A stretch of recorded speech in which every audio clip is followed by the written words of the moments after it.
In the pitch black of a Russian winter night, 9 hikers woke to a threat so sudden they didn't try to untie their tent. Instead, they took knives to the canvas, slashing their way out from the inside, and fled into a -30-degree blizzard. The group consisted of highly trained engineering students and graduates from the Ural Polytechnic Institute. They held the highest level of Soviet hiking certification, with years of experience navigating extreme winter conditions. By February 1, 1959, they had pushed deep into the northern Ural Mountains, setting up their final camp on the slopes of Holat-Syakhl. In the local indigenous language, the peak has a stark translation: the Mountain of the Dead. When a search party reached that campsite weeks later, they found the slashed tent still standing, but inside, neatly arranged, were the hikers' heavy coats, their survival supplies, and their boots. Investigators followed a trail of footprints leading down the slope toward the tree line. About a mile away, they found the first 2 bodies. Both men were barefoot, dressed only in their underwear.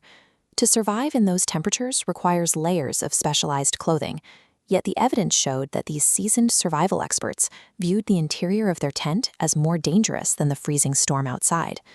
The severity of the tragedy emerged 2 months later, when the final 4 hikers were discovered buried under 4 meters of snow in a ravine. The trauma on these bodies differed significantly from the exposure that killed the others. 2 of the victims had catastrophic chest injuries, with ribs broken on both sides, while another had a fractured skull. The medical examiner stated the force required to crush human bones this completely was equivalent to a high-speed car collision, yet there was no external bruising or impact marks on their skin. The forensic reports documented further disturbing details. One of the female hikers was found missing her eyes, and her tongue had been removed entirely. Less than 3 months after the investigation began, the Soviet government closed the case, attributing the deaths to an overwhelming natural force. Immediately, case files were classified, the mountain region was strictly sealed off, and investigators were ordered to halt their work. The combination of impossible physical trauma and a rapid state cover-up left an information void. Into that void poured decades of speculation, as researchers tried to make sense of the classified evidence. Over the next half-century, the proposed explanations spanned every extreme. Some cited classified Soviet military tests and traces of radiation found on the hikers' clothing. Even the lead investigator later claimed he was ordered to suppress witness reports of glowing orange orbs in the sky that night.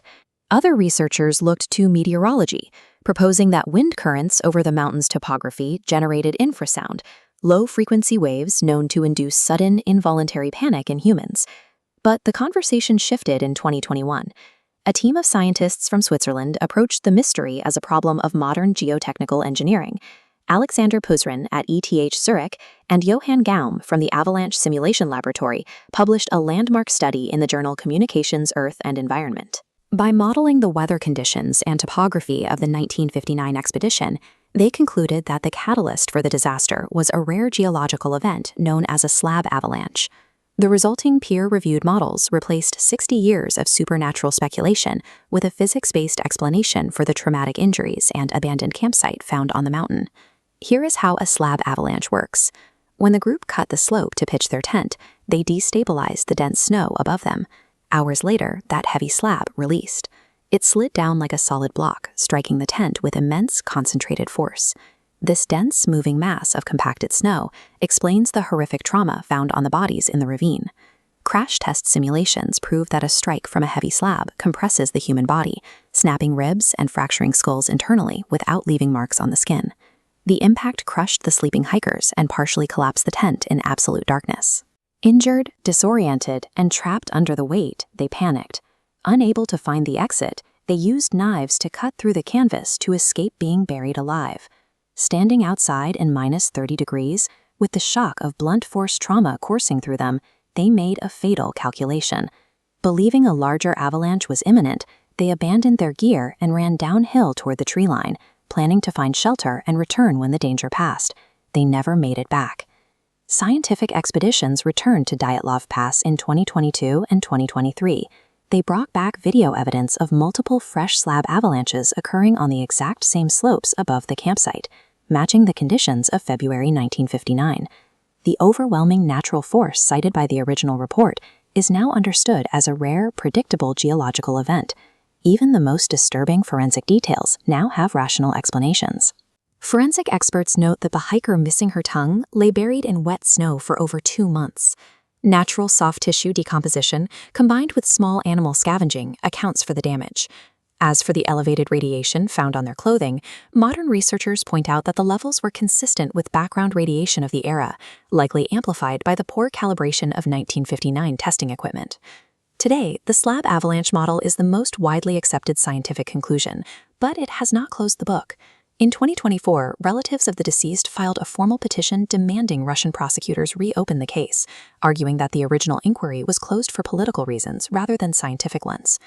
Science can explain the snow mechanics, but it cannot explain why the lead investigator was ordered to suppress evidence. It cannot account for the witness reports of glowing orange lights in the sky, or why Soviet officials viewed a hiking tragedy as a matter of national security. We now have the physics to reconstruct exactly how 9 people died on the mountain, but the context surrounding their deaths remains trapped behind sealed files and unanswered questions from a fallen empire. Science has identified the killer, but the deliberate secrecy of the Soviet state ensures the Dyatlov Pass Incident remains a haunting cold case. If you want to explore more mysteries that refuse to stay buried, hit subscribe. We'll see you in the next one.